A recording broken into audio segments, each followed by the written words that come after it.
আমার ভালোবাসাটা তো একতরফা ছিল না। ভালোবাসি কথাটা তুমিও বলেছিলে, শুধু পাওয়ার চেষ্টাটা একতরফা ছিল। পূর্ণতার হাসি আমিও হাসতাম। তুমি চাইলে শুধু জীবনের যৌবন নয়, পুরো জীবনটাই দিয়ে দিতে রাজি ছিলাম, কিন্তু তুমি বুঝলে না। আর আমি জানি আমি তোমার যোগ্য না। যোগ্য করে নিতে হয়।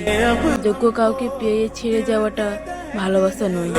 জানো, তুমি ওই চাঁদের মতোই সুন্দর, তাই তোমার পাশে থাকা হাজারো তারা। তবে আমি একান্তই আমার কাছে কেউ নেই, শুধু আমার কালো ছায়াটা ছাড়া। তোমাকে অন্য কেউ হাসায়, তুমি মুগ্ধ আজ নতুন ভালোবাসায়। তবে আমি তোমায় আজও ভুলতে পারি না। তোমার স্মৃতিগুলির কাছে আমি খুবই অসহায়। হয়তো তুমি ভুলে গিয়েছো আমায়, নামটাও মনে রাখোনি। তোমার ঠোঁটের কোণে পূর্ণতার হাসি হলেও আমার চোখের কোণে আজও তোমাকে হারানোর পানি।